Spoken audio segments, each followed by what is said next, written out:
நேயர்களுக்கு அன்பு வணக்கங்கள்.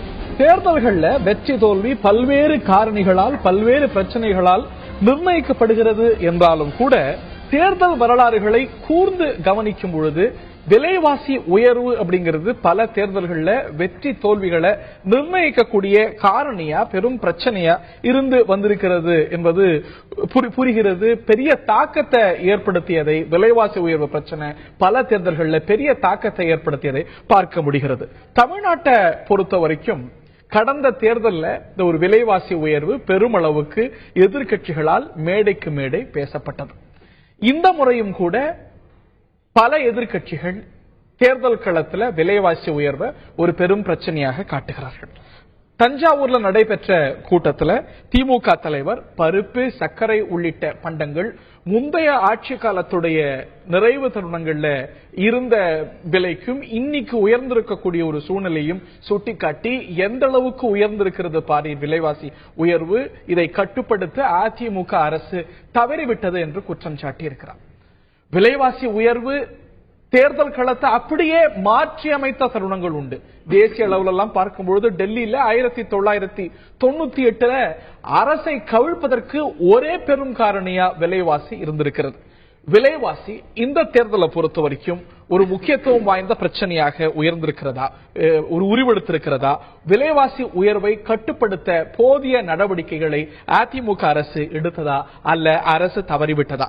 இந்த தேர்தலில் விலைவாசி பிரச்சனை ஒரு மிக முக்கியமான ஒரு காரணியாக இருக்க போகிறதா? தேர்தலில் எதிரொலிக்குமா விலைவாசி உயர்வு? விவாதிப்போம். இந்த நிகழ்ச்சியில் நம்முடைய திராவிட முன்னேற்ற கழக செய்தி தொடர்பாளர் சரவணன் இணைகிறார். அதே போல மார்க்சிஸ்ட் கம்யூனிஸ்ட் கட்சியுடைய மூத்த பிரமுகர் பேராசிரியர் அருணன் அவர்கள் இணைகிறார். மற்றும் அதிமுகவுடைய வழக்கறிஞர் திரு காசிநாத பாரதி அவர்கள் இணைகிறார். இன்னும் சற்று நேரத்தில் அரசியல் விமர்சகர் டாக்டர் சுமன் சி ராமன் அவர்களும் இந்த விவாதத்தில் நம்முடைய இணைய இருக்கிறார்கள். கடந்த சட்டமன்ற தேர்தலில் அந்த தேர்தலையும் சரி, தேர்தல் பிரச்சாரத்திலையும் சரி, அதற்கு முந்தைய தருணங்களிலும் சரி, அன்றைய எதிர்க்கட்சி தலைவராக இருந்த செல்வி ஜெயலலிதா அவர்கள் பருப்பு விலையை பாரீர், இந்த பண்டத்துடைய விலையை பாரீர், அந்த விலையை பாரீர், எந்த அளவுக்கு உயர்ந்திருக்கிறது, இதெல்லாம் உயர்ந்ததுனால ரசம் வைக்க முடியல, சாம்பார் வைக்க முடியல, இதற்கெல்லாம் திமுக அரசு மட்டுமே காரணம் அப்படின்னு குற்றம் சாட்டினார். ஆனா இந்த அதிமுக அரசாங்கத்துடைய செயல்பாட்டை பார்க்கும்பொழுது பால் விலை இந்த ஆட்சியில 17 ரூபாயிலிருந்து 34 ரூபாயாக உயர்ந்திருக்கிறது இரு தவணைகள்ல. மின் கட்டணம் முறை உயர்த்தப்பட்ட போது 37%, அடுத்த முறை உயர்த்தப்பட்ட போது 15%. இந்த அளவுக்கு there has been a steep rise, ஒரு கடுமையான உயர்வை மின் கட்டணம் சந்திச்சிருக்கிறது. பஸ் கட்டண உயர்வு, இதனால் ஏற்பட்ட மற்ற விலை மாற்றங்கள், இவையெல்லாம் இந்த தேர்தலில் ஒரு காரணியா இருக்காதா என்ன? காரணியா இருக்கலாம். ஆனால் இதற்கான காரணம் யார் என்பது, காரணியை முதல்ல விட்டுட்டு காரணம் யார் என்பதை நம்ம முதல்ல பார்க்கணும். கடந்த 5-10 ஆண்டுகள் ஐக்கிய முற்போக்கு கூட்டணி அரசுல மத்திய அரசாங்கத்தில் யார் அங்கம் வகித்தது? ஆன்லைன் வர்த்தகத்தை, ஊக வர்த்தகங்களை யார் ஊக்குவித்தது? பால் விலை உயர்வுக்கும் ஆன்லைன் இல்ல நீங்க எசென்சியல் கமாடிட்டிஸ்க்கு மட்டும் வர்றீங்க. நான் கருணாநிதி அவர்கள் கொடுத்த கேள்விக்கான பதிலை நான் வழங்க வேண்டியது என்னுடைய கடமை. ஆன்லைன் வர்த்தகத்தை யார் கொண்டு வந்தது? அதுல சில்லறை வர்த்தகத்தில் அந்நிய முதலீட்டை அங்கீகரித்து இங்க அதை எதிர்க்கிறேன்னு தமிழ்நாட்டில் சொல்லிட்டு மத்தியில இருந்த அங்க அதை சில்லறை வர்த்தகத்துல அந்நிய முதலீட்டை ஆதரிச்சு வாக்களித்து விட்டு தமிழக மக்களை முட்டாள்களாக நினைத்துக் கொண்டு எந்த மாநிலத்திலும் பெரிய அளவுக்கு வந்துடல. மத்திய அரசு கூட கொள்கை முடிவா இன்னைக்கு வச்சிட்டு இருக்கே தவிர அதை செயல்படுத்தல. அதற்கும் உயர்ந்த விலைவாசிக்கும் ஆன்லைன் வர்த்தகம், ஊக வர்த்தகங்கள் தான் காரணம். நான் ஸ்பெசிபிக்கான 3 இடங்கள்ல உங்கள்கிட்ட கேள்வியா கேட்டேன். பால் விலை உயர்வு, மின்சாரத்துல ஏற்பட்டிருக்கக்கூடிய உயர்வு, இதற்கெல்லாம் இது காரணமா இருக்கிறதுக்கான வாய்ப்பு. ஒரு ஸ்டீப் ரைஸ் நான் சொன்னது போல உங்களுக்கு நல்லா தெரியும். டிமாண்ட் அண்ட் சப்ளை தியரி இருக்கிற மக்கள் தொகை உயர்வுக்கு ஏற்ப எல்லாமே உயர்வதற்கான காரணிகள் நிச்சயமாக இன்னைக்கு பருப்பு விலையும் அரிசி விலையும் இல்லாட்டி மற்ற பொருட்களோட விலையும் இந்த எக்கனாமிக்ஸின் காரணமா அப்பப்போ உயரலாம், மாறலாம், மாற்றத்துக்கு உட்படலாம். பருப்பு விலை ஒரு நேஷனல் ஃபேக்டர்ஸ், மற்ற காரணங்களால உயர்ந்தது. நான் அதெல்லாம் கேட்கல. நான் கேட்பது இந்த அரசு உயர்த்திய பண்டங்களுடைய, இந்த அரசு உயர்த்திய சேவைகளுடைய விலைவாசி உயர்வு. சரி, அதே நேரத்தில் நான் இன்னொரு கருத்தையும் உங்கள்கிட்ட பதிவு வைக்க விரும்புறேன். அம்மா சிமெண்ட் இன்னைக்கு 380 ரூபா வித்து கொண்டிருக்க, 390 ரூபா வித்து கொண்டிருந்த சிமெண்ட்டை 180 ரூபாய்க்கு குறைத்து கோடிக்கணக்கான மூட்டைகள் இன்னைக்கு அம்மா சிமெண்ட் விட்டு இருக்கிறோம். இதை நீங்க ஏத்துக்கிறீங்களா, ஏத்துக்கலையா? அடுத்தது மலிவு விலை காய்கறி கடைகள் எல்லா இடத்துலயும் ஏறக்குறைய இன்னைக்கு வந்து திறந்துகிட்டு இருக்காங்க. அடுத்து வந்து தொடர்ந்து அடுத்த எங்க அரசுலயும் அதை வந்து நாங்க ஊக்குவிக்க போறோம். மலிவு விலை காய்கறி மலிவு விலை காய்கறி இல்ல எவ்வளவு இருக்குங்கிற இடத்துக்கு வர வேண்டாம். இல்ல அதற்கான முயற்சியை நாங்க தொடங்கி இருக்கிறோமா இல்லையா? இல்ல அதாவது அவர் கேட்ட கேள்விக்கான பதில் அதற்கான முயற்சியை நாங்க தொடங்கி இருக்கிறோமா இல்லையா, அது நடந்து கொண்டிருக்கிறதா இல்லையா? அடுத்து அம்மா உணவகங்கள் இல்ல அம்மா உணவகங்கள் இன்னைக்கு வந்து 150 ரூபாய் 200 ரூபாய் போற சாப்பாடு அங்க வந்து 5 ரூபாய்க்கு கொடுக்குறாங்க. இந்த அளவுக்கு முயற்சிகளை தொடர்ந்து இன்னைக்கு இந்த தமிழகத்தில் இருந்து கொண்டிருக்கக்கூடிய அம்மா உணவகத்தை பார்த்துவிட்டு தெலுங்கு தேசத்துல வந்து அண்ணா உணவகம் என்ற என்டிஆர் உடைய பெயர்ல அதுக்கு தீர்வா அப்படின்னு எது 500 அம்மா உணவகங்களோ 50 பண்ணை பசுமை தீர்வை நோக்கி, அதாவது வெல்ஃபேர் ஸ்டேட்னு சொன்னா என்னன்னா மக்கள் நல அரசு, மக்களுக்கு என்னென்னலாம் செய்ய முடியுமோ நாங்க அதை செய்யறோம். ஆனா கருணாநிதி போல நாங்க சில்லறை வர்த்தகத்துல அந்நிய முதலீட்டை ஆதரிச்சுட்டாங்க, மத்தியில் ஆதரிச்சுட்டு இங்க வந்து மீட்டிங்ல மைக்க பிடிச்சு பேசுற போது மட்டும் அதை எதிர்ப்பது, இந்த மாதிரி மக்களை வந்து ஏமாற்றுவதுங்கிற வேலையில நாங்க செய்யல. மக்களுக்கு தேவையான விஷயங்களை பால் விலை உயர்வை திமுகவுடைய முந்தைய ஆட்சியில பால் விலை உயர்ந்தது, அதை நீங்க எதிர்த்தீங்களா இல்லையா? இது மக்களை பாதி எதிர்கட்சியினுடைய வேலை. ஆமா எதிர்கட்சியினுடைய வேலை எதிர்க்கிறதா உங்களுடைய இல்ல எதிர்கட்சியுடைய வேலை எல்லாம் எதிர்க்கிறது இல்ல, மக்கள் நலன் கருதியது எது இல்லையோ எது இல்லன்னு நீங்க கருதுறீங்களோ அதை எதிர்ப்பது. பால் விலை திமுக ஆட்சியில உயர்ந்தது, நான் மறுக்கல, அன்னைக்கு நீங்க எதிர்த்தீங்க. ஆனா இன்னைக்கு 17 ரூபாயில இருந்து இந்த ஒரு 5 ஆண்டுல 34 ரூபாய் அப்படின்னா is it not a steep? இல்ல அதாவது வந்து ஒண்ணு உயர்கின்ற மக்கள் தொகை, இதை குறைப்பதற்கு தான் நாங்க வந்து விலையில கறவை மாடுகள் விலையில்லா மாடுகளை ஆடுகளை வந்து கொடுத்துட்டு இருக்கிறோம். அதை குறைக்கிறதுக்கான வேலைகள் தான் எங்களால செய்து கொண்டிருக்கப்படுகிறது. இதை நாங்க வந்து கண்டுக்கவே இல்லை. இப்ப அவங்க ஆட்சி காலத்துல பாத்தீங்கன்னா 2009 எல்லாம் வந்து 2 மணி நேரம் மின்வெட்டு இருந்துச்சு, அப்புறம் அப்படியே படிப்படியா உயர்ந்து 8 மணி நேரம் மின்வெட்டு ஆனிச்சு, அப்புறம் 12 மணி நேரம் ஆனிச்சு, அப்புறம் 24 மணி நேரம் மின்வெட்டும் வந்துச்சு. நீங்க மின்சாரத்தை பத்தி பேசுறீங்க, அவங்க மின்சாரம் கொடுத்திருந்தா தானே மின்சாரம் கட்டணத்தை பத்தி நீங்க பேசியிருக்க முடியும். அவங்க மின்சாரத்தை கொடுக்க வந்தது நாங்க. இன்னைக்கு புரட்சி தலைவர் அம்மா அவர்கள் கேள்விக்கான பதில தான் நான் சொல்றேன், நீங்க கேட்ட கேள்விக்கான பதில தான் சொல்றேன். 2011 மே மாதம் புரட்சி தலைவர் அம்மா அவர்கள் பதவியேற்றதிலிருந்து போர்க்கால அடிப்படையில் வல்லூர் மின் திட்டத்தை உருவாக்கி நவம்பர் மாதம் 1500 மெகாவாட் ப்ரொக்யூர்மெண்ட் கொண்டு வந்தாங்க புரட்சி தலைவர். புரட்சி தலைவர் அம்மா அவர்களுடைய மின்சார கட்டணத்தை பத்தி நீங்க பேசுற போது மின்சாரம் இருந்தால் தானே கட்டணத்தை பத்தி நீங்க திமுக ஆட்சியில் பேசியிருக்க முடியும். இல்லாத மின்சாரத்திற்கு எப்படி கட்டணம் செலுத்தி இருக்க முடியும்?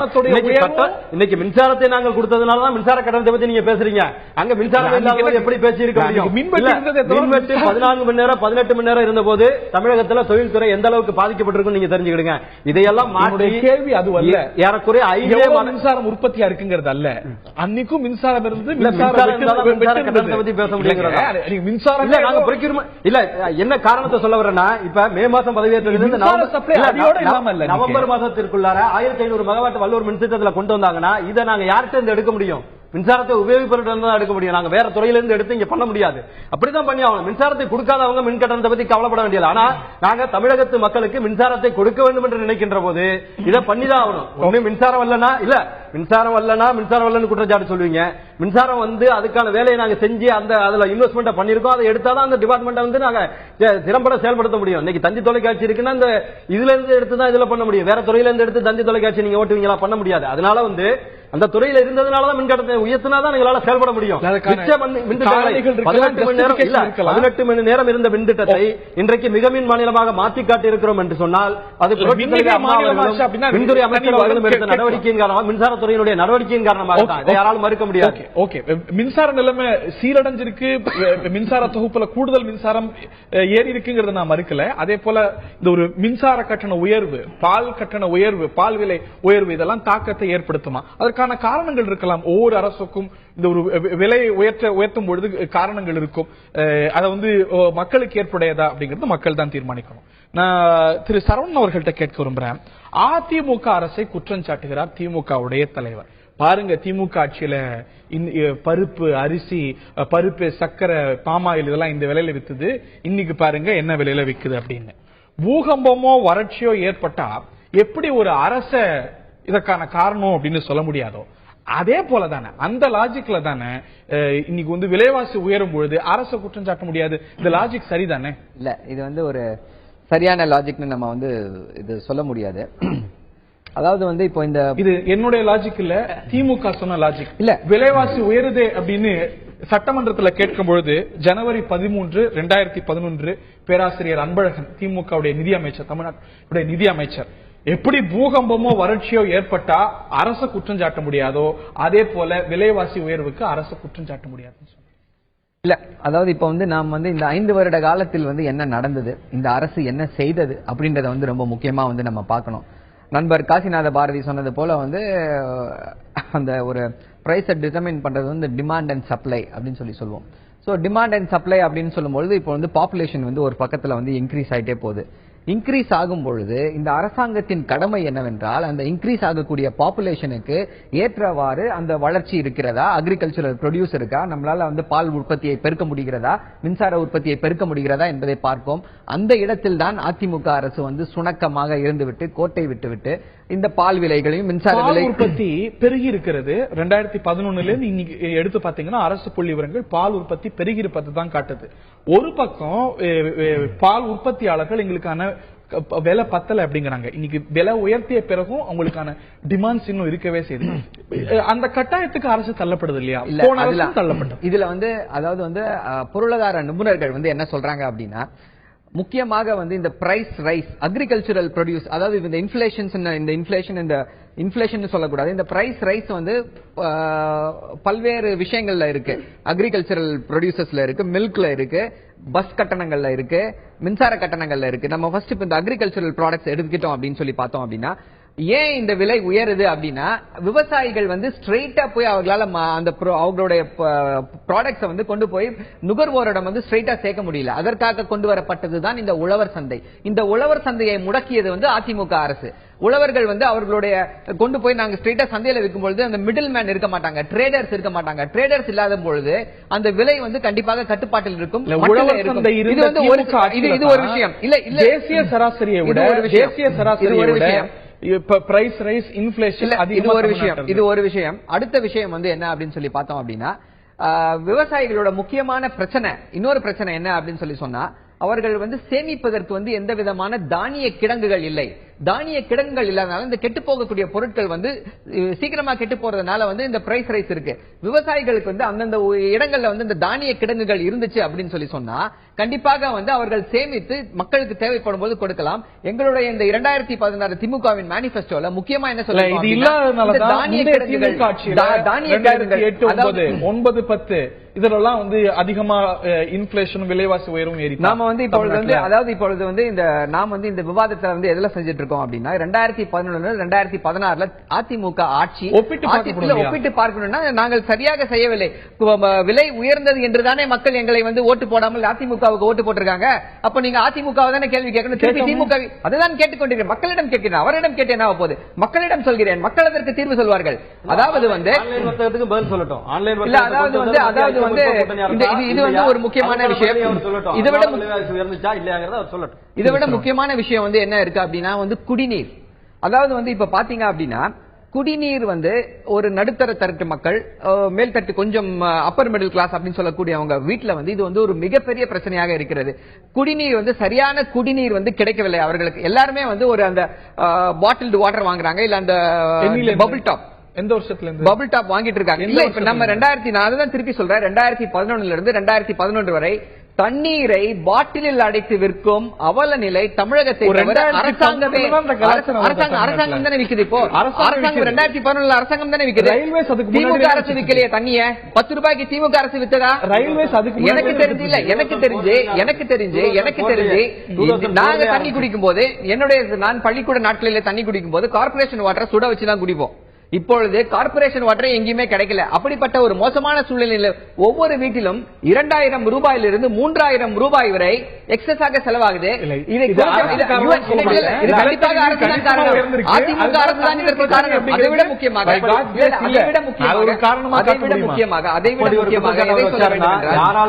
நீங்க பேசும்போது நான் குறுக்கிடவில்லை. தயவு செய்து கொஞ்சம் வந்து கண்ணியத்தை காப்பாற்ற வேண்டுகிறேன். அதோடு மட்டுமல்லாமல் இப்பொழுது வந்து குடிநீர் இல்லாத பிரச்சனை ஒரு 2000 இருந்து 3000 ரூபாய் வந்து எக்ஸ்ட்ரா செலவாகுது. இதற்கு வந்து அவர்களுக்கு வேண்டிய வருமானம் வருகிறதா என்றால் கண்டிப்பாக இல்லை. அதாவது பிரைஸ் ரைஸ் போயிட்டு இருக்கு. இல்ல ஒரு நிமிஷம் என்னுடைய கருத்தை சொல்லிடுறேன். பிரைஸ் ரைஸ் மேல 2011 மேல இருந்து ஆரம்பிக்குது. அது நாம வந்து என்னுடைய இது காரணங்கள் எல்லாம் 2011 இருந்து 2016 வரை அதிமுக அரசு எவ்வாறு தவறிவிட்டது, எவ்வாறு சுணக்கமாக இருந்திருக்கிறது, ஒரு கவர்னன்ஸே இல்லன்றதை நான் சுட்டி காட்டுறேன். இது வந்து ஒரு விஷயம். தண்ணி ஒரு விஷயம். இன்னொரு விஷயம் என்ன அப்படின்னா, விவசாயங்கள் வந்து இருபோகம் விளைந்து கொண்டிருந்தது. விவசாயங்கள் அந்த இருபோக விவசாயமே இந்த 5 வருட காலத்தில் வந்து இல்லாமல் போய்விட்டது. ஏனென்றால் அந்த ஏரிகளை, நீர்நிலைகளை சரியாக பாதுகாக்கவில்லை, தூர்வாரவில்லை. எப்போலிருந்து 2011 இருந்து 2016 வரை இது நடந்திருக்கிறது.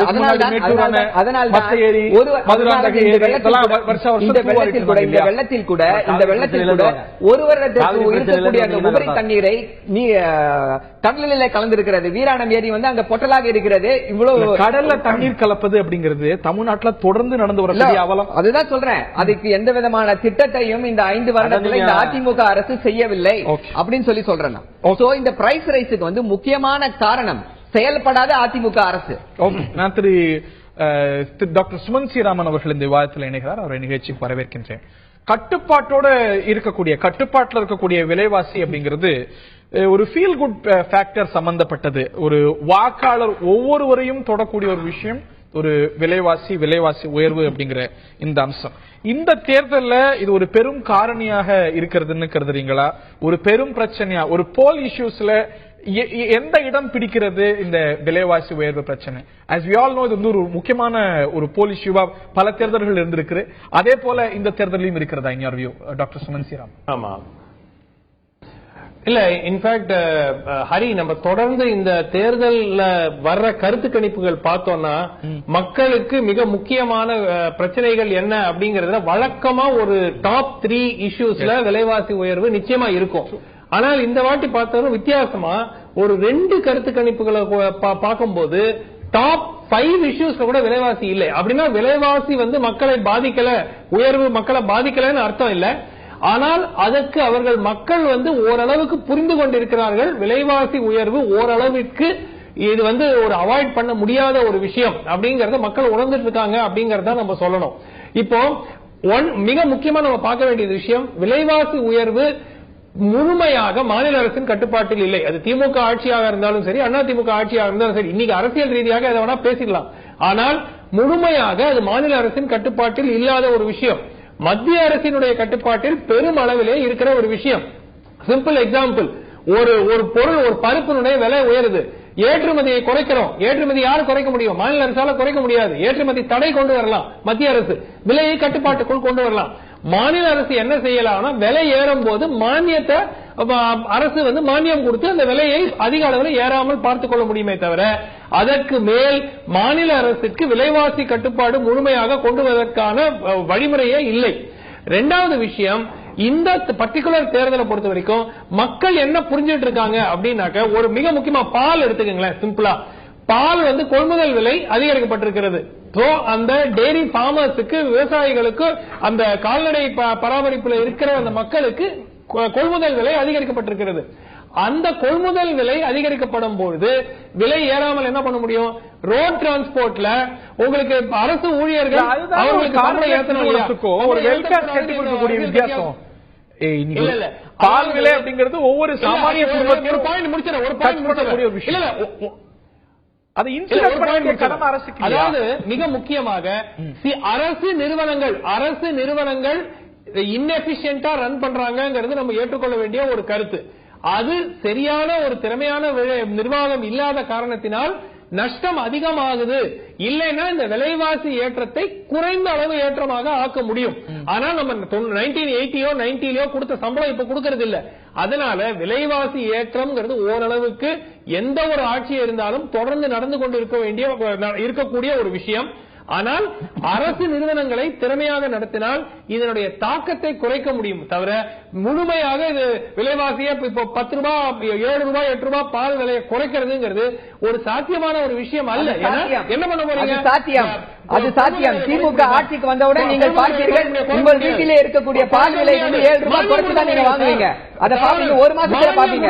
சாத்தியம் இல்லை, சாத்தியம் இல்லை, கொடுக்க போறீங்க, மானியம் கொடுக்க போறீங்க. சாத்தியம் இல்லை, அதை சாத்தியப்படுத்தி காட்டுவார் தலைவர் கலைஞர். சாத்தியம் இல்லைங்க. சாத்தியம் உண்டு. ஐயா, சாத்தியம் உண்டு. ஒரு மாசம் வெயிட் பண்ணுங்க. ஒரு மாசம் வெயிட் பண்ணுங்க. ஒரு மாசம் வெயிட் பண்ணுங்க. அரசு இல்ல, ஒரு மாசம் வெயிட் பண்றோமோ 2 மாசம் வெயிட் பண்றோமோ எவ்வளவு நாள் வெயிட் பண்றோம் தெரியும் உங்களுக்கு. சாத்தியம் இல்லை. மானியம் கொடுக்க போறீங்க. It's only a சப்சிடிங்க. சாத்தியம் இல்லைங்க.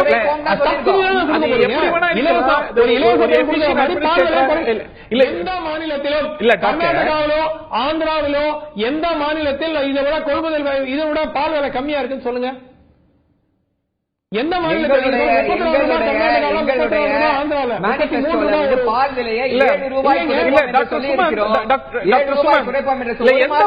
இலவசமா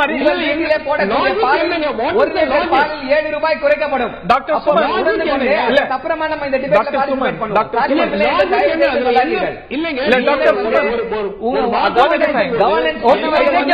சரவணன் இல்ல எந்த மாநிலத்துல பால் விலைகளோட குறைவா இருக்குன்னு கேட்கிறீங்க. மானியம் கொடுக்க போறீங்க அவ்வளவுதான். எந்த மாநிலத்துல அரிசி இலவசமா வழங்கப்படுது? இன்னைக்கு இந்த மாநிலத்துக்கு அது தேவை. அது இந்த ஒரு வெல்ஃபேர் ஸ்டேட்டுடைய பேட்டர்ன் அப்படின்னு கருத்து இந்த அரசு கொடுக்குது. அது போல பால் விலைய அரசு அந்த பலுவை ஏத்துக்கிட்டு குறைப்பது அவசியம் அப்படின்னா செய்யலாமே.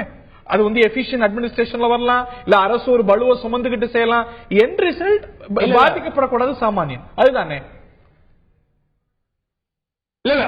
இல்ல ஒரு நிமிஷம் ஹரி, எந்த லெவல்ங்கிறது சாத்தியம் அப்படிங்கறது எப்படி கம்பேர் பண்ணுவீங்க? பரவலாக எல்லா மாநிலங்களிலும் என்ன ரேட் இருக்கு அப்படிங்கறத நம்ம பாக்குறோம். 34 ரூபாய் இன்றைக்கு ஆந்திரால 34 ரூபாய், கர்நாடகால 34 ரூபாய். ரோட் டிரான்ஸ்போர்ட் சார்ஜஸ் மற்ற மாநிலங்களை விட மிகவும் இன்னும் குறைவாக தான் இருக்கிறது. நீங்க மகாராஷ்டிரா எடுத்துக்கலாம், ஆந்திராலோ கர்நாடகாலோ இலவச அரிசி கொடுக்கல. இல்லங்க, விலைவாசி எல்லாத்தையும் குறைச்சிக்கிட்டு இலவசங்களும் கொடுக்கணும், எல்லா விலைவாசியும் குறைக்கணும்னா உங்களுக்கு கடன் ஏறிட்டே தான் போகும். ஓகே, அது மாதிரி ஒரு குடும்பத்தை எப்படி கடன் அடிப்படையில் நடத்திட்டே போக முடியாதோ அரசு அந்த மாதிரி நடத்த முடியாது. இந்த தருணத்தில் ஒரு சில இடைவெளிக்கான உயர்வை கட்டுப்பாட்டுக்குள் கொண்டு வைக்கலாமே தவிர விலைவாசி உயரவே வைக்காம செய்ய முடியாது. இது ஒரு பெரும்பகுதி மத்திய அரசாங்கத்துடைய பாலிசிஸ், கொள்கைகள், செயல்பாடு சம்பந்தப்பட்டதும் கூட அரசு, மாநில அரசு அதற்கான போதிய நடவடிக்கைகள் எடுத்ததா, அதற்கான சரியான தீர்வுகள் கையாளப்பட்டதா, சரியா குஷன் செய்யப்பட்டதா அப்படிங்கிற கேள்விகள் எழுந்திருக்கிறது. நான் பேராசிரியர் அருணன் அவர்கள்ட்ட கேட்க விரும்புறேன். நீங்களே பல தருணங்களை ஏற்றுக்கொண்ட ஒரு விஷயம் தான், ஒரு விலைவாசி உயர்வுல மாநில அரசை விட மத்திய அரசாங்கத்துடைய கொள்கைகளுக்கு பெரிய பங்கு உண்டு. அதை இன்சுலேட் பண்ணுவது மாநில அரசாங்கத்துடைய பொறுப்பு. அம்மா உணவகங்கள், வலுவான ஒரு பொது விநியோக திட்டம், அதுல வழங்கக்கூடிய மலிவு சப்சிடைஸ்டு உணவுப் பொருட்கள், அம்மா பண்ணை பசுமை கடைகள், அம்மா உப்பு, இந்த மாதிரி இந்த அரசாங்கத்துடைய திட்டங்கள், இல்ல சென்ற அரசாங்கத்துடைய கலைஞர் காப்பீட்டு திட்டம், குறைந்த விலை அரிசி, இவையெல்லாம் இந்த ஒரு விலைவாசி உயர்வு அகில இந்திய அளவுல என்ன தாக்கத்தை ஏற்படுத்தி இருக்கிறதோ அதை விட தாக்கத்தை குறைத்து இந்த தாக்கத்துடைய அளவை ஒரு குஷன் பண்ணி கொடுத்திருக்கு அப்படின்னா நீங்க மறுப்பீங்களா பேராசிரியர் தமிழ்நாட்டில்? உயர்ந்தவன் யார், நகரவாசியா கிராமவாசியா, இல்லை விலைவாசி அப்படின்னு என்னுடைய நண்பர் கந்தர்வன் ஒரு புது கவிதை எழுதினார். அது ஏதோ ஒரு நித்திய உண்மையாயிட்டு இருக்கு. நீங்க இவ்வளவு திட்டங்கள் சொன்னீங்க, இவ்வளவு திட்டங்களுக்கு பிறகுதான் திமுக ஆட்சியிலும் விலைவாசி உயர்ந்தது, அதிமுக ஆட்சியிலும் விலைவாசி உயர்ந்து இருக்குது. அன்றைக்கு 2011 ஆட்சி மாற்றத்துக்கு விலைவாசியும் ஒரு காரணம், 2014 நடக்க போற ஆட்சி மாற்றத்துக்கும் அது ஒரு காரணமாக இருக்க போகுது. பொறுமையை கடைப்ப நீங்க 2 பேரும் இவ்வளவு நேரம் பேசினீங்க.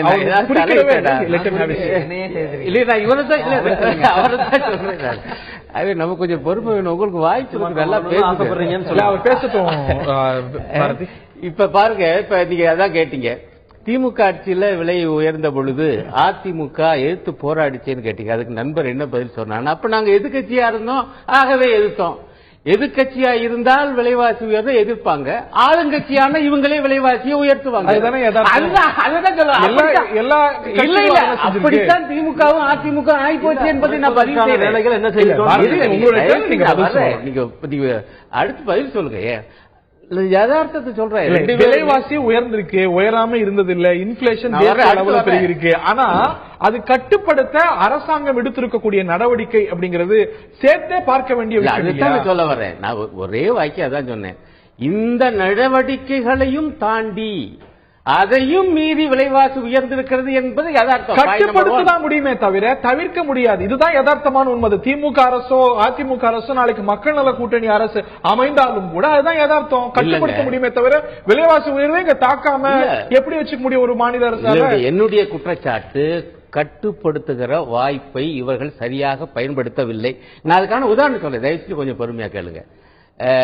நண்பர் சுமன் அவங்களும் கூட டாக்டர் சுமன் சிங் ஒரு பாயிண்ட சொன்னார், மத்திய அரசுக்கு இதுக்கெல்லாம் பொறுப்பு இல்லையா? அது மிக முக்கியமான உண்மை, நான் ஏற்கிறேன். உதாரணம், மோடி அரசு வந்த உடனேயே ரயிலுடைய சரக்கு கட்டணத்தை உயர்த்தியது, அது நேரடியாக விலைவாசியை உயர்த்தக்கூடியது. அதே போல டீசல் விலை, நான் பெட்ரோலை கூட விட்டுறேன், டீசல் கட்டணத்தை உயர்த்தினாலும் விலைவாசி உயரும். அமெரிக்கால இருக்கிறத காட்டிலும் சைனால இருக்கிறத காட்டிலும் இந்தியாவில் இருக்கக்கூடிய சரக்கு கட்டணம் பல மடங்கு அதிகம், உலகத்திலே அதிகம். சோ உயர்த்தாட்டியும் வேற வகைகள்ல விலைவாசியை தாக்கும். ஒன்றை ஏற்றுக்கொள்ளுங்க, சரக்கு கட்டணத்தை உயர்த்தினா அது நேரடியாக, எனக்கு சரக்கு அதுலதான் வருது, அது ஒரு காரணமா இல்லையா? அதே போல டீசல் விலையை நீங்க அந்த நிறுவனங்களுடைய லாப நோக்கோடு நீங்க இணைச்சிட்டீங்க, எப்படி வேணாலும் உயர்த்தலாம்னு. டீசல் விலை உயர்ந்தா இயல்பாக விலைவாசி உயரும். அதே மத்திய அரசுக்கு பொறுப்பு உண்டு என்று அவர் சொல்லுவது சரி. ஆனா நான் கேட்க விரும்புற கேள்வி என்னன்னா, இந்த மாதிரி மத்திய அரசு இந்த மாதிரி வேலைகள் செய்யும் பொழுது அறிக்கை விடுறதோடு இருக்காங்களே ஒழிய திமுகவோ அதிமுகவோ இந்த மோடி இந்த கொள்கையை எதிர்த்து என்ன போர்க்குரல் என்ன போராட்டங்கள் நடத்துறாங்க. அதை விட கொடுமை என்னன்னா, நீங்க எதிர்த்தாங்க. நான் முடிச்சிடறேன், மாநிலங்களவையில் அதிமுக மோடி அரசை ஆதரிக்கிறது. அதுதான் விலைவாசி உயர்வுக்கல்ல, பல காரணங்கள், பல விஷயங்களில் எதிர்க்கிறாங்க, இன்னொரு விஷயத்துல ஆதரிக்கிறாங்க, பல விஷயங்கள் ஆதரிக்கிறாங்க. ஆனா விலைவாசி உயர்வை பொறுத்த வரைக்கும் பெட்ரோல் கொள்கை நிர்ணயத்தை பொறுத்த வரைக்கும் அடியோடு மாற்றணும் அப்படின்னு முதலமைச்சர் போன அரசிலும் சரி பிஜேபி அரசிலும் வலியுறுத்துறாங்க. நீங்க சொல்றதுக்கு முன்னாடி நான் அதெல்லாம் சேர்த்து தானே சொல்றேன், அறிக்கை வர்றதோடு சரி. அதைத்தான் உள்ள பிரச்சனை. வேற என்ன செய்ய முடியும்னு சொல்லுங்க. நான் சொல்றேன், இது பாருங்களேன், ஒரு திட்டம் நிறைவேற்றப்பட வேண்டும், தமிழகத்துக்கு நிறைவேற்றப்படவில்லை என்று அண்ணா அவர்கள் ஆட்சியில் இருந்த போதே அதற்காக ஒரு நாள் நடத்தினார். ஏன் அந்த மாதிரி ஒரு துணி வர மாட்டேங்குது? அதான ஒரு குற்றச்சாட்டு சொல்ற, பதில் சொல்ல முடியல. ஊக வணிகத்தை அங்க ஆதரிச்சிங்களா இல்லையா என்று. ஆக ஆன்லைன் வர்த்தகத்தை நான் முதல்ல வைக்கிற குற்றச்சாட்டு என்னென்றால், மத்திய அரசுக்கு பொறுப்பு இருக்கிறது என்றால் அதை எதிர்த்து போராடாமல் பொறுப்பற்ற தன்மையுடன் இவர்கள், நான் முடிச்சதை நடந்து கொண்டாங்க என்பது முதல் குற்றச்சாட்டு. இல்ல எதிர்க்கவே இல்லைன்னா நீங்க கேட்கறது சரி. திமுகவும் உண்மையான எதிர்ப்பு இல்லைங்கிறீங்க. ஒரு பேச்சுக்கு ஒரு அறிக்கை விட வேண்டியது உங்க எதிர்ப்பு உண்மையான எதிர்ப்பு இல்லைன்னு இன்னொருத்தர் சொல்லுவாங்க. சொல்லட்டும். ஆனா இவங்க மோடி அரசை எத்தனை விஷயங்களில் ஆதரித்துக் கொண்டிருக்கிறார்கள் என்பதை நம்ம பார்த்துட்டு இருக்கோம். இதுல ஆதரிச்சாங்களா? இல்லங்க, இதுல ஆதரிச்சுதான் சொல்லல. அத்தகைய அரசை எதிர்த்து ஒரு போர்க்குரல் எழுப்பணும், போர்க்கொடி பிடிக்கணும். இல்லை, அடுத்து வர்றேன். இப்ப உங்க செய்த சில விஷயங்கள்லாம் சொல்றீங்க, வரிசையா அம்மா திட்டங்களா இவ்வளவா சொன்னீங்க. ஒண்ணு கூட எம்ஜிஆர் திட்டம் இல்லை என்பதை நீங்க தயவு செஞ்சு உங்க பட்டியலே வந்துருச்சு. இல்ல அதுதான் வேண்டும்னே வைக்கிறேன். எந்த எம்ஜிஆர் இந்த அதிமுக உருவாக்கினாரோ அவருடைய பெயரை மறைக்கிற வேலை நடக்கிறது என்பதை நான் சொல்றேன். இது எங்க கட்சிக்குள்ள உள்ள பிரச்சனை. எம்ஜிஆர் பெயரை முன்னிறுத்துறோமா, அம்மா பெயர், அதாவது நலத்திட்டங்கள்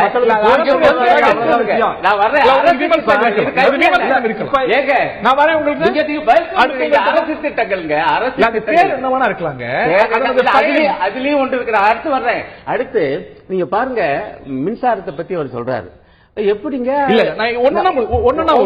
இல்ல இந்த திட்டங்கள்லாம் என்ன பயனளிக்குதுன்னு நீங்க கேட்கறீங்க. நான் என்ன பயனளிக்கும் கேட்கல, நான் அதுக்குதான் என்ன தாக்கம் கேட்கறீங்க. இது ஒரு மிகப்பெரிய தாக்கத்தை ஏற்படுத்தி இவையெல்லாம் வெறும் அதிமுக அரசுடைய திட்டங்கள் மட்டும் சொல்லல, இந்த சமூக நல திட்டங்கள் திமுகவோடது இந்த அரசுடையது எல்லாத்தையும் சேர்த்து குறிப்பிட்டு இது மற்ற மாநிலங்களுக்கு முன்னோடியா இருக்கு அப்படின்னு சொல்பவர் வேறு யாரும் அல்ல, இடதுசாரிகளால் பெரிதும் மதிக்கப்படக்கூடிய அமர்த்தியா சென். அதாவதுங்க, அவர் சில திட்டங்களை பாராட்டியிருக்கார். நான் இன்னும் பாருங்களேன், நம்ம சுமன் அவங்க ஒரு பாயிண்ட் சொன்னார், பொதுத்துறை நிறுவனங்களை முறையாக கையாண்டால் விலைவாசி உயர்வு விவகாரத்தை பத்தி பேசும்போது சொல்றாரு அமர்த்தியா சென். அவங்க அவர் மற்ற மாநிலங்களுடன் ஒப்பிடும்போது சொல்றாரு, இந்தியாவுக்கு முன்னாடியா இருக்குங்கிறாரு. கேரளா உயர்வில்லையா? இல்லங்க இருக்கு. அவர் சில திட்டங்களை பாராட்டி இருக்காரு ஒழிய அதுக்காக விலைவாசி எல்லாம் வரட்டும் சொல்ல கொஞ்சம் நான் சொல்ல வர பாயிண்ட் தயவு செஞ்சு புரிஞ்சுக்கங்க. சுமன் சொல்றா பாருங்க, பொதுத்துறை நிறுவனங்களை ஒழுங்காக நிர்வகித்தால் விலையை, அது மிக உண்மை. எதுக்கு நான் உதாரணம் சொல்ல சொல்ல வரேன்னா, இப்ப மின் கட்டணத்தையும் உயர்த்த வேண்டி வருது. நீங்க தனியார் அந்த மின் உற்பத்தியாளர்கள் விநியோகம் அநியாய விலை கொடுத்து வாங்கி இன்றைக்கு உயர் நீதிமன்றம் ஒரு நோட்டீஸ் கொடுத்திருக்கு. ஊழல் தடுப்பு இயக்குநரகத்துக்கு ஜூன் 2ஆம் வாரத்துக்குள் நீங்கள் அறிக்கை சமர்ப்பிங்க. இந்த மின்சார துறையிலே அமைச்சர் இவ்வளவு பணம் வாங்கியிருக்காரு, ஆகவே 25,000 கோடிக்கு மேலே நட்டம் என்று ஒரு புகார் வந்திருக்கு. தள்ளுபடி செய்யப்பட்டு விட்டது. இல்லங்க, இன்னைக்கு பதில் அப்படி முடிச்சிருங்க. இல்ல, இந்த இத்தகைய முறைகேடுகள் நடக்காமல் இருந்தால் நீங்க மின் கட்டணத்தை உயர்த்த வேண்டிய அவசியம் வராது. அநியாய விலை கொடுத்துவாங்கன்னா அடுத்து பால் விலை உயர்ந்ததுக்கு என்ன காரணம்? அங்க ஊழல் நடந்திருக்கு. இப்பதான் எவ்வளவு விவகாரம் வந்துச்சு. லாரியா தண்ணியும் பாலும் கலக்கப்பட்டிருக்கு. விதி என்னங்க விதி? அதே போல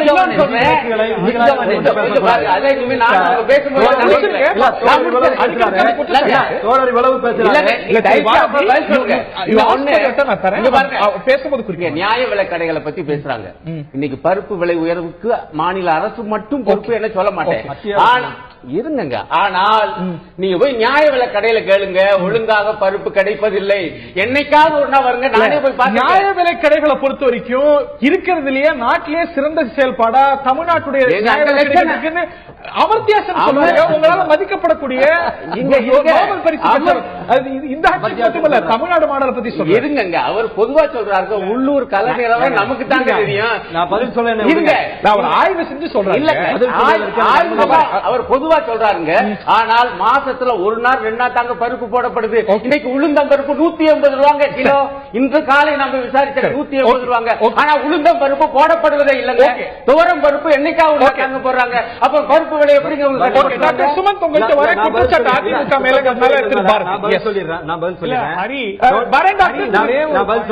திரு பாரதி அதிமுக மேல குற்றச்சாட்டு. Let him speak. அதுக்கப்புறம் உங்கள்கிட்ட நான் வரேன். சோழர் விடுமுறை நாள்ல போய் பார்த்திருக்காரு அங்காடிகளை. அதனால அன்னைக்கு நடக்காம இருந்திருக்கும். அதாவது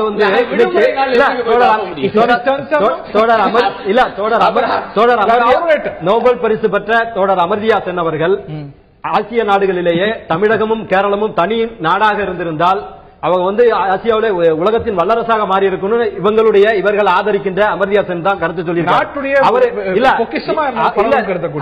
அவங்க ஏத்துக்கிடுவாங்க, அதை மறுக்கிறதுக்கு வாய்ப்பு கிடையாது. ஆட்சியை பத்தி சொல்ல தமிழ்நாடுனா நாங்க ஆளுகின்ற நாடு தானே. தமிழ்நாடுங்கிறது இன்னைக்கு அரசியல் தமிழ்நாட்டோட ட்ராக் ரெக்கார்ட் எடுத்து சொல்ல இல்ல. இன்னைக்கு விலைவாசி இவ்வளவு பேசுகின்ற இவர்கள் ஆளுகின்ற மேற்கு வங்காளத்திலும் கேரளத்திலும் விலைவாசி இல்லாமல் எல்லாம் இலவசங்களுக்கு கிடைத்து என்ற கேள்வியை நான் மக்களுடைய கேள்விக்கு மக்கள் முன்னால வைக்கிறேன். அடுத்ததா இன்னைக்கு மக்கள் நல அரசாக இருக்கின்றவர்கள் இவ்வளவுதான் நம்ம செய்ய முடியும். ஏன்னா இது விலைவாசிங்கிறது மத்திய அரசினுடைய கட்டுப்பாட்டில் உள்ளது. ஏறக்குறைய சென்ற திராவிட முன்னேற்ற கழக அரசு கூட்டணியில் இருந்த ஐக்கிய முற்போக்கு கூட்டணி அரசு 35 முறை டீசல் விலையை உயர்த்தி இருக்கிறது. இந்த 35 முறை டீசல் விலையை உயர்த்துகின்ற போது இது எங்க போகும்னா அடுத்ததாக லாரிக்கு போகும். லாரியில பொருட்கள் ஏற்றப்படுகின்ற போது இந்த விலைவாசி உயர்வுக்கு அனைத்துக்குமே திராவிட முன்னேற்ற கழகம் கூட்டணியில் இன்றைக்கு கூட்டத்தலைவராக இருக்கின்ற இது போன்ற நடவடிக்கைகள் மேற்கொண்ட போது காட்டிய ஒரு ஆக்ரோஷத்தை உயர்த்திருக்கிறார். ஆனா இன்னைக்கு இருக்கிற அரசு குறைத்துதான் இருக்கிறத உயர்த்தல. ஆனா அவங்க 35 முறை உயர்த்தியதால் தான் இன்றைக்கு அத்தியாவசிய பொருட்கள் இருந்து அனைத்து பொருட்களும் விலை ஏறினதை தவிர அதை கருணாநிதி அவர்கள் லாபகமாக தனக்கு சாதகமாக மறைத்து விட்டு அவர் அனைத்து இந்திய அண்ணா திராவிட முன்னேற்ற கழகத்தின் மீது பொய்யான குற்றச்சாட்டுகளை இன்னமும் தமிழக மக்கள் ஏமாந்து கொண்டிருக்கிறார்கள் என்று நினைத்துக் கொண்டு பேசிக் கொண்டிருக்கிறார். டாக்டர் சுமந்த் ஒரு சிறிய குறுக்கீடு. ஹரி ஒரு குவிக் பாயிண்ட். ஹரி, அதுக்கு முன்னாடி ஒரு மாநில அரசு விலைவாசியை கட்டுப்பாட்டுக்குள் கொண்டு வருவதற்கு மானியம் கொடுத்து சப்சிடி கொடுத்து விலைவாசியை கட்டுப்படுத்துறதுக்கு முயற்சி செய்யலாம். அதற்கு மாநில அரசுக்கு என்ன தேவை? அதற்கு தேவை பணம். இங்க உங்க பேனல்ல இருக்கிற 3 பிரமுகர்களையும் ஒரே ஒரு கேள்வி கேளுங்க. அதாவது இந்தியா போன்ற சில நாடுகளில் தான் இந்த மாதிரி உங்களுக்கு அரசுக்கு வரும் வருவாயில் கிட்டத்தட்ட 35-40% வெறும் அரசு ஊழியர்களுக்கு சேலரிக்கும் பென்ஷனுக்கும் போகுது. மீதி ஒரு 25% மானியத்துக்கு போகுது. அதாவது சில மானியங்கள் தேவையில்லாத மானியங்களுக்கும் மிக்சி கிரைண்டர் போன்ற மானியங்களுக்கும் இலவச திட்டங்களுக்கும் போகுது. 75% கிட்டத்தட்ட அரசுக்கு வரும் வருவாயே போயிடுச்சுனாக்கா உங்களுக்கு எதை வைத்து நீங்கள் விலைவாசியை கட்டுப்பாட்டு கொண்டு வருவீங்க? சோ இதை நீங்க இந்த 45% ஆஃப் கொடுக்கப்படும் சேலரியும் கவர்னருக்கு போறது இல்லையா? அதை இல்ல திரு அருணன் அவர்கள் ஒரு நிமிஷம், திரு அருணன் அவர்கள் பொதுத்துறை நிறுவனங்கள் திறமையாக நடத்தப்பட வேண்டும் சொன்னாரு. அடிப்படை காரணம், மிக முக்கியமான காரணம், பல 20 ஆண்டு காலமாக எடுத்து வைக்கப்பட்டிருக்கிற காரணம், தே ஆர் ஓவர் ஸ்டாஃப். ஒரு நபர் இருக்க வேண்டிய இடத்துல 4 பேர் இருக்கிறாங்க. ஏர் இந்தியா மாதிரி ஒரு கிளாசிக்கல் உலகத்திலேயே மேக்ஸிமம் நம்பர் ஆஃப் ஒர்க்கர்ஸ் இல்ல எதுக்குன்னா உங்களுக்கு காலி பணியிடங்கள் இருக்கு. ஒரு 3 லட்சம் காலி பணியிடங்கள் இருக்கு. இதுவும் உண்டுதானே? நீங்க காலி இடங்களை மட்டும் பாக்குறீங்க இல்லையா? உங்களுடைய ஒரு ஆப்டிமமாக எவ்வளவு பேர் தேவை தனியார் துறையில், அங்கேயும் நீங்க சப்சிடி கொடுக்கறீங்க. அதுவும் ஒரு சப்சிடி தான்.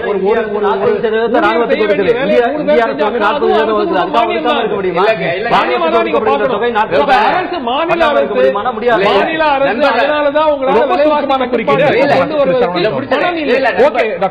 நண்பர் ரொம்ப தவறான தகவலை தர்றாரு. அவங்களே அரசு ஒப்புக்கொண்டது என்னன்னா, பணியிடங்கள் நிரப்பப்படாமல் காலியாக கிடக்கு, ஒப்புக்கொண்ட பணியிடங்களை நிரப்பப்படாமல் காலியா இருக்கு என்பதுதான் அரசே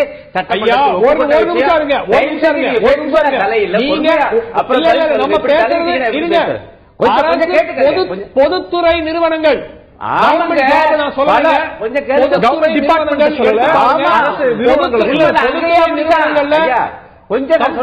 நீங்க கம்பேரிசன் எடுத்து பாருங்க.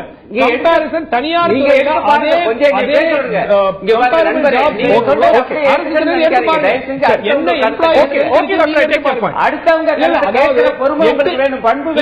தயவு செஞ்சு 25 லட்சம் நபர்கள்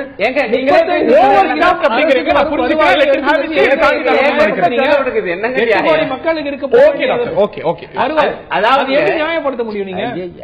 அரசு துறை மட்டுமல்ல, அரசு நடத்துகிற பொதுத்துறைகள் பலவற்றில், உதாரணமா ரயில்வே உட்பட பல துறைகளில், அதே போல என்எல்சி போன்ற பல துறைகளில் ஏற்கனவே அறிவிக்கப்பட்ட காலி பணியிடங்களை கூட நிரப்பாமல் இருக்காங்க என்று ஒவ்வொரு முறையும் அரசு நாடாளுமன்றத்திலே சட்டமன்றத்திலே அறிக்கைகள் கொடுத்துட்டு இருக்காங்க. அதிகமா ஓவர் ஸ்டாஃப், அந்த ஸ்ட்ரக்சர் குறித்த கேள்விகள் இருக்கு, விவாதம் அது தனி. அது ஓவர் ஸ்டாஃப் என சொல்வது மிக மிக தவறு. இன்னும் ஒன்னே ஒண்ணு மட்டும் நான் முடிச்சிடுறேன். இவர் நீங்க எல்லாம் 3 பேர் இருக்கீங்களே, இதுக்கெல்லாம் என்ன நிதி ஆதாரம், பூரா இப்படி போயிட்டு இருக்கே அப்படின்னு அவர் சொல்றாரு. இந்த அவங்களுக்கெல்லாம் பொதுவாக இந்த அரசு ஊழியர்கள் இவங்களுக்கு தருகிற சம்பளம் தான் அவங்களுக்கு ஒரே புதியா தெரியுது. ஆனால் அந்த அரசு ஊழியர்கள் எப்படி உழைக்கிறார்கள், அது ஒரு கமிஷன். கொஞ்சம் கேளுங்க, கமிஷன் நிர்ணயித்த, அதுக்கென்று பே கமிஷன் நிர்ணயித்த அந்த சம்பளம் தான் கொடுக்கப்படுது. ஒண்ணு முடிச்சிடுறேன். அரசு நிதி ஆதாரத்தை உயர்த்தணும் என்பதை நான் ஏற்றுக்கொள்கிறேன். அதற்கு தான் நாங்கள் சொல்லுவது, கிரனைட், காதுமணல் போன்றவற்றை தனியாரிடம் கொடுக்காமல் அரசே எடுத்து நடத்த வேண்டும். நிச்சயமாக நிதி ஆதாரத்தை திரட்ட முடியும். திரு சரவணன் அவர்கள்ட்ட கேட்க விரும்புறேன். இதுல நீங்களே கூட இன்னைக்கு இந்த அரசு என்ன விளக்கம் கொடுத்திருக்கிறதோ, விலைவாசி உயர்வு அப்படின்னு ஒரு குற்றஞ்சாட்டி ஒரு சட்டமன்றத்தில் தீர்மானமாகட்டும், இல்லாட்டி குற்றச்சாட்டுகள் வைக்கப்படக்கூடிய தருணங்கள்ல ஐடென்டிக்கலான விளக்கங்களை தான் நீங்களும் கொடுத்திருக்கிறீங்க. இது மத்திய அரசாங்கத்துடைய கொள்கைகள் சார்ந்தது, மாநில அரசு மட்டும் இது செஞ்சிட முடியாது, முற்றிலும் இன்னைக்கு பருப்பு விலை உயர்ந்திருக்குன்னா வெறும் மாநில அரசு கையில இல்ல, கம்யூனிஸ்டுகள் எழுப்பினாங்க சட்டமன்றத்தில், உங்கள்கிட்ட ஏதாவது தீர்வு இருந்தா சொல்லுங்க, நான் செயல்படுத்தணும் அப்படின்னு இருக்கிறீங்க. அப்படி நிலைமை இருந்த போது இன்னைக்கு மட்டும் முழுக்க முழுக்க முழுக்க மாநில அரசு காரணம் அப்படின்னு குற்றம் சொல்வது அப்படிங்கிறது ஒரு பொலிட்டிக்கல் ரிட்டாரிக் தானே? இல்ல, ஏனென்றால் அதாவது நீங்க சொன்னீங்க உங்களுடைய விவாதத்தின் இதுல ஒரு உள்கருத்து என்ன அப்படின்னு சொன்னா, விலைவாசி உயர்வை ஸ்டாப் பண்ண முடியாது, ஆனால் அதை கட்டுப்படுத்த முடியும் அப்படின்றது உங்களுடைய கருத்தாகவே இருந்தது. அதை நான் உங்களுடைய கருத்தாகவே எடுத்துக்கொள்கிறேன். சோ கட்டுப்படுத்த வேண்டும். அப்படி என்றால் அந்த ரைஸ் எவ்வளவு போகுதுன்றது ரொம்ப இம்பார்ட்டன்ட். இப்போ ஒரு சிம்பிள் எக்ஸாம்பிள் சொல்றேன். 2007ல டிஎம்கே கவர்மெண்ட்ல பால் விலை 12 ரூபாய் 50 காசு இருந்துச்சு. அது 13 ரூபாய் 75 காசுகள், ஒரு லிட்டருக்கு 1.25 ரூபாய் உயர்த்தப்பட்டது. அப்பொழுது அதற்கு கடுமையாக எதிர்த்தவர் செல்வி ஜெயலலிதா. என்ன சொன்னார் அப்படின்னு சொன்னா, அதோட அந்த இது இருக்கு, அதை சொல்றேன். அதாவது ஒரே நிமிஷம். She also alleged that the DMK government was deceiving the people with freebies while simultaneously increasing the prices of essential commodities. 1.25 ரூபாய், ஒரு லிட்டர் பாலுக்கு 1.25 ரூபாய் விலை உயர்த்தியதற்கு அப்படிப்பட்ட ஒரு கடுமையான குற்றச்சாட்டை வைத்தார் செல்வி ஜெயலலிதா. ஆனால் இப்பொழுது இந்த 5 வருட காலத்துல வந்து எத்தனை முறை பால் விலை உயர்த்தப்பட்டிருக்கிறது, எவ்வளவு உயர்த்தப்பட்டிருக்கிறது, அதற்கு ஏற்றார் போல் அந்த மக்களின் வாங்கும் திறன் உயர்த்தப்பட்டிருக்கிறதா, அந்த ஊழியர்களுக்கு அந்த இருக்கவர்களுடைய இது இருக்கா, அந்த பணப்புழக்கம் ஏற்படுத்தப்பட்டிருக்கிறதா, அவர்களுக்கு அந்த பொருளாதார வளர்ச்சிகள் இல்ல பொருளாதார ஒரு இது கொடுத்திருக்காங்களான்னு சொல்லி பார்த்தா கிடையாது. அது இதுல முக்கியமா இன்னொரு விஷயம் என்னன்னு சொல்லி பார்த்தோம் அப்படின்னா, நம்ம நீங்க அனைவருமே ஒற்றுக்கொண்ட விஷயம், நம்மளது வந்து it's welfare state, it's socialist state. நாம் வந்து யார் இல்லாதவர்களோ அவர்களையும் நாம் இந்த அரசாங்கம் தான் ஏற்றுக்கொள்ள வேண்டும், அவர்களுடைய பலுவையும் இந்த அரசாங்கம் ஏற்றுக்கொள்ள வேண்டும். அவர்களுக்கு வந்து ஒரு பேசிக் அடிப்படை தேவைகள், ஒரே ஒரு நிமிஷம், அவர்களுடைய அடிப்படை தேவைகளை வந்து பூர்த்தி செய்ய வேண்டியது வந்து அரசின் கடமை. அப்படி இருக்கும் பட்சத்தில் வந்து அவர்களுக்கு மட்டுமே செலவு செய்துவிட்டு பொருளாதார வளர்ச்சியை வந்து மொத்தமாக கண்டுகொள்ளவே இல்லாமல் ஒரு பொருளாதார வளர்ச்சியே இல்லாமல் இருக்கும் பட்சத்தில் இதை போலத்தான் வந்து பிரைஸ் ரைசஸ் இருக்கும். இதைத்தான் நாங்கள் வந்து குற்றம் சாட்டுகிறோம், இதைத்தான் நாங்கள் வந்து தப்பு என்று சொல்கிறோம். இதுதான் வந்து அதிமுக தவறு. அகில இந்திய சராசரியை விட தமிழ்நாட்டுல பல கட்டங்கள் உங்கள் ஆட்சி உட்பட பிரைஸ் ரைஸ் அப்படிங்கிறது இந்த ஆட்சி உட்பட கட்டுக்குள் வைக்கப்பட்டிருக்கிறது. அண்டை மாநிலங்களை காட்டிலும் மற்ற மாநிலங்களை காட்டிலும் ஏதோ மற்ற இடத்துல எல்லாம் சுபீட்சமா இருக்கு, இங்க மோசமா இருக்குன்னு சொல்ற மாதிரியா? இல்ல, இதுக்கு இன்னொரு எக்ஸாம்பிள் நான் சொல்ல முடியும். என்னால வந்து இந்த நம்மளுடைய இந்த மின்சாரத்துறையை எடுத்துக்கலாம். மின்சாரத்துறையில பாத்தீங்க அப்படின்னா அதே போல வந்து இந்த 5 வருட காலத்துல வந்து 2 முறை மக்கள் வந்து தாங்க முடியாத அளவிற்கு வந்து மின்சாரம் வந்து உயர்த்தப்பட்டது, மின்சார விலை உயர்த்தப்பட்டது. ஏன் இந்த மின்சார விலை உயர்த்தப்பட்டது அப்படின்னா அந்த மின்சார துறையை வந்து சரியான முறையில் இவர்கள் பராமரிக்கவில்லை. அதுல வந்து ஏகப்பட்ட ஊழல். ஒரே நிமிஷம், அதாவது எப்படி அப்படின்னா, அதாவது வந்து மின் உற்பத்தியை வந்து அரசை கருத்தை நான் சொல்லிவிடுகிறேன். இது சார்ந்த உங்கள்கிட்ட கேள்வி கேட்கிறேன். இல்ல, இதே மின்சார வாரியத்துக்கு யாரும் கடன் கொடுக்காதீங்க அப்படின்னு போன ஆட்சியோட நிறைவுல ஆர்பிஐ ஒரு இது கொடுக்கிற அளவுக்கு நிலைமை இருந்ததுன்னு சேர்த்தே பார்க்கல. I don't say it is good now. It was not good before either. கிடையாது. ஏனென்றால் அதாவது வந்து இப்போ இந்த விலை உயர்வுக்கு முக்கியமான காரணம், மின்சார விலை உயர்வுக்கு முக்கியமான காரணம் என்னவென்றால் அரசு வந்து மின்சார துறையில் எந்த விதமான முதலீட்டையும் செய்யவில்லை, எந்த ஒரு புதிய திட்டங்கள் எதையுமே துவக்கவில்லை. மின்மிகை மாநிலம் என்று செல்வி ஜெயலலிதா வந்து முழங்கிக் கொண்டே இருக்கிறார். ஒரு யூனிட் மின்சாரத்தை கூட அதிமுக எந்த ஒரு திட்டத்தையும் போட்டு அதிமுகவின் அரசு ஒரு யூனிட் மின்சாரத்தை கூட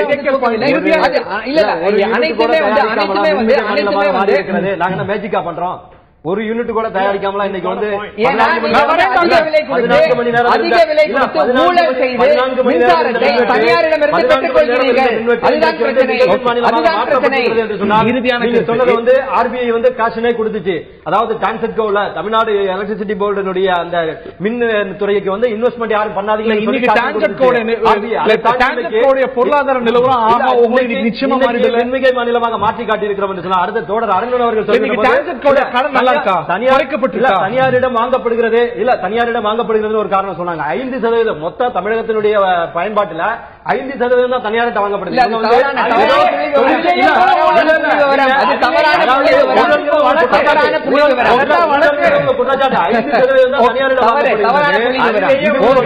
மற்ற மாநிலங்களை ஒப்பிடுகின்ற போது நம்ம கம்மி தான். உற்பத்தி பண்ணாமல பேசிக்கலி இறுதியான கருத்தை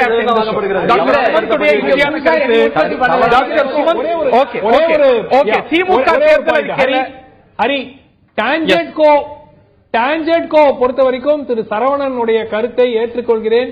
நிச்சயமாக நிர்வாக ரீதியாக பல குளறுபடிகள் நடந்திருக்கின்றன. இன்றும் வந்து மின்மிகைங்கிறது வந்து சும்மா அது ஒரு பேருக்கு நம்ம சொல்லாமே தவிர உண்மையாகவே மின்மிகையாக மாநிலமாக மாறுவதற்கு இன்னும் பல திட்டங்கள் வர வேண்டிய நிலையில் தான் இருக்கிறது. புதிய திட்டங்கள் இந்த 5 ஆண்டுகளில் எத்தனை ஆயிரம் கோடி